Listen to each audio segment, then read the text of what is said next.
नमस्कार बहन और भाइयों, इतिहास के ज्ञान सागर में आपका स्वागत है। और ये ज्ञान सागर की यात्रा हमारी समुदाय पर जा पहुंची है। इससे पहले परिवार के बारे में हमने बताया था कि परिवार क्या है। अब समुदाय के विषय में हमने बता चुके समुदाय क्या होता है। अब एक हम समुदाय में नया विषय लेके आए हैं जिससे समुदाय की उपयोगिता के बारे में समझ में आएगा और समुदाय क्या है। एक बहुत ही इंपॉर्टेंट प्रश्न आते हैं एग्जाम लेवल पे कि समुदाय एक लचीली संकल्पना है, यानी कि समुदाय एक लचीली संकल्पना है। इसे उदाहरण द्वारा समझाइए। ये जो विषय है ये आईएएस लेवल का है और छोटे स्तर पर भी दर्शन देते हैं एग्जामों में, ईसीएस लेवल में, जुडिशरी में भी जो मेन एग्जाम होते हैं उसमें ये आते हैं जनरल स्टडीज के सब्जेक्ट में। तो देखें, पहले मैंने बताया था कि समूह की अपनी जरूरतों के हिसाब से उनके अलिखित नियम होते हैं और वो नियमों पे सहमत हो जाते हैं और एक दूसरे की मदद करने लगते हैं। तो वो छोटा सा जो वो समूह था वो समुदाय का नाम ले लेता है। दो परिवार मिलकर समुदाय बन जाते हैं। तो इस प्रकार से समुदाय का निर्माण होता है। समुदाय में क्या होता है कि एक जाति या उपजाति मिलके बहुधा समुदाय का निर्माण कर देती है। किसी विशेष धर्म, क्षेत्र, सामान्य कार्य अथवा उसकी रुचि के जो भी वे होते हैं उसके अनुसार ही समुदाय बन जाता है। तो समुदाय क्या है? ये लचीली संकल्पनाएं बता रहा हूं मैं कि समुदाय को किस श्रेणी में घुमाया जा सकता है। समुदाय में जाति, उपजाति, संप्रदाय, सामान्य कार्य की रुचि करने वाले लोग, एक छोटा सा समूह, किनका जैसे पारसी है, जैन है, बोहरा है, अहमदिया है, किसान है, मजदूर है और कर्मचारी का कोई ये छोटे से समूह होते हैं। ये भी समुदाय का श्रेणी में आ जाते हैं। जब वो बार्गेनिंग करते हैं तो वो समुदाय बोले जाते हैं। उसी प्रकार से ये जो है फैलते चले गए। आज के जो आधुनिक समय में एक अलग ही परिभाषा निकल के आ रही है। 30 से 40 साल जो जब से ये विकास हुआ तो उससे 30-40 साल से एक नया ट्रेंड चल के आ रहा है, उसको बोलते हैं ग्रुप, समूह। तो वो ग्रुप क्या है? व्यापार में ट्रेंड चल रहे हैं और शिक्षा के क्षेत्र में जो प्राइवेट यूनिवर्सिटी में और कॉलेज जो बन रहे हैं उनमें ये इसको ग्रोह कहूं तो मैं कुछ नहीं होगा। एक समूह के नाम से जो है ये बना देते हैं। 5-4 बिजनेसमैन इकट्ठे हो जाते हैं और वो एक ग्रुप बना लेते हैं, उसको समूह बोल देते हैं और वहां पे अपनी पूंजी निवेश करते हैं। वो चाहे सोसाइटी का क्षेत्र हो, कोई ग्रुप हाउसिंग बनाते हो, तो वो इस प्रकार से वो जो है शिक्षा के क्षेत्र में और आवासीय क्षेत्र में सोसाइटियों की संरचना इसी समूह के जो है द्वारा ही, समुदायों के सर्जनन के माध्यम से ही और उसी चलन से ही उन्होंने भी अपना हाथ आजमाने की कोशिश करी और ये बड़े ढर्रे से चल रहे हैं। इस प्रकार से वो अपने उनका निहित स्वार्थ जो उसमें ये होता है, पहले तो होते थे अलिखित और अब ये लिखित में एक कॉन्ट्रैक्टनामा बनाते हैं आपस में मिलके और बिजनेस पार्टनरशिप बन जाती है इनकी और बड़े लेवल तक पहुंच जाते हैं।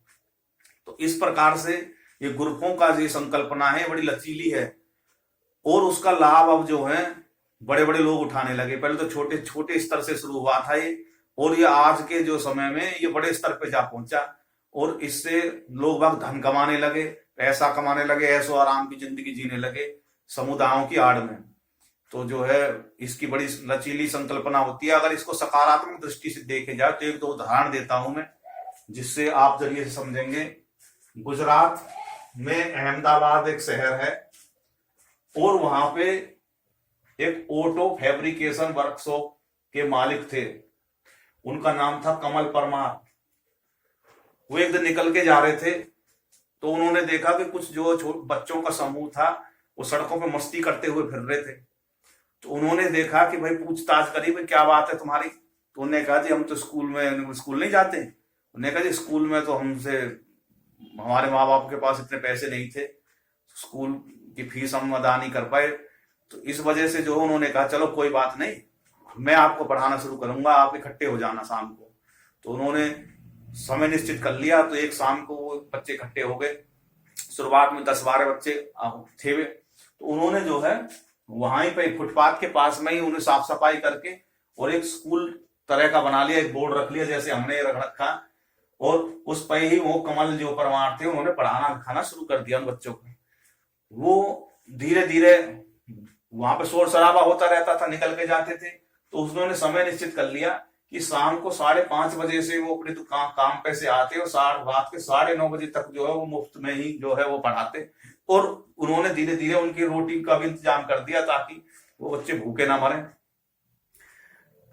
इस प्रकार से उन्होंने ये सिलसिला शुरू कर दिया। अब देखो ये सकारात्मक सोच का नतीजा है कि उनका धीरे धीरे, अब ये जब उन्होंने पढ़ाना शुरू कर दिया तो लोग, जो भी लोग निकल के जाते वो देखते भाई क्या हो रहा है। उनने कहा जी ये ऐसे पाँव मारते फिरते थे और मैंने इनका जो है पढ़ाने का स्कूल बना दिया। जी हाँ स्कूल ऐसे कैसे? नहीं जी भैया जैसे है चलेगा। धीरे धीरे उससे वहां के जो आसपास के जो टीचर थे उन्होंने भी इस बात को देखा। उन्होंने कहा भाई हम भी आपकी मदद करेंगे, समय निकाल के हम भी आपको यहाँ पढ़ाने की व्यवस्था करेंगे। धीरे धीरे वो 150 बच्चों तक जा पहुंचा, रुचि ली उसमें। जो है जो 150 बच्चे रुचि ले रहे थे पढ़ने में, वो 150 तक जा पहुंचा। धीरे धीरे वहां टीन छप्पड़ और जो है व्यवस्था, धीरे धीरे लोग बाग मदद करते चले गए, डोनेशन आने लगा और एक बड़ी जो है स्तर पे सुविधा उनकी बढ़ती चलेगी। आगे चल के वो उन्होंने जो है स्कूल का धीरे धीरे संरचना बननी लगी। तो मेरा कहने का मतलब है कि एक सकारात्मक सोच से एक छोटा सा समूह बच्चों का जो इधर उधर घूमता फिरता था वो एक स्कूल का जो है तरह बन गया। तो ये सकारात्मक सोच की है। उसी प्रकार से ऐसे ही ग्रुप किसी ने सोची कि भाई हम जो है नगर को साफ करेंगे, तो उन्होंने 4-5 आदमियों ने मिलकर समूह बना लिया और समूह बनाने के बाद में उन्होंने क्षेत्रों में साफ सफाई करनी शुरू कर दी। तो इस प्रकार से तो उन्होंने पहले अपनी कॉलोनी में ही साफ सफाई करी, श्रमदान करना शुरू करा और छोटे छोटे संसाधनों के जरिए से तो उनकी देखा देखी और भी जुड़ते चले गए। भाई ये तो बहुत बढ़िया काम है, संडे के दिन तो एक तरह की वर्जिश भी हो जाती है।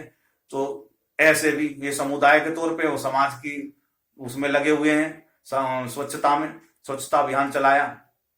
इसी प्रकार से जागरूकता अभियान चलते हैं अलग अलग तरीके से। तो ये जो है समुदाय से जो है समाज की जो संरचना में जो है लचीलापन तो ये है ही। ये संकल्पना ही बता रहा हूं कि किस प्रकार से जो है ये समुदाय छोटे छोटे समूह से बनके, छोटे छोटे ग्रुप में बनके समाज में एक दिशा देते हैं और धीरे धीरे कुछ बड़े लोग जो होते हैं वो भी उसी का लाभ उठा के धन कमाने के लिए भी इसको इस्तेमाल करते हैं समुदाय को।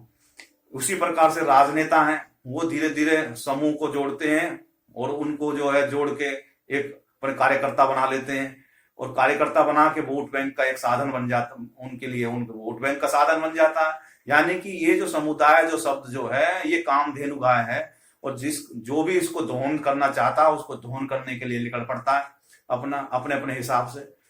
तो इसलिए जो समुदाय है ये एक लचीली संकल्पना है। विदेश में जो है एक छोटा सा समूह जो है का अलग ही स्वरूप बन जाता है वहां पर, वो कि भाई भारत के हैं, पूरा देश एक छोटे से समूह के रूप में वो प्रतिनिधित्व करता है किसी और देश में। ऐसे ही ये जो है मैंने कहा कि बड़ी लचीली संकल्पना है। इस वीडियो में हम जो है जो भी बताना था हमने धीरे धीरे समझा दिया।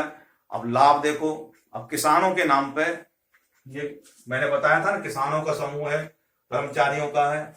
किसानों के नाम पे जिन कितने लोग बाग राजनीति चमकाने में लगे हुए हैं, ऐसी मजदूरों के नाम पे राजनीति चमकाने में और पैसा कमाने में लगे हुए हैं।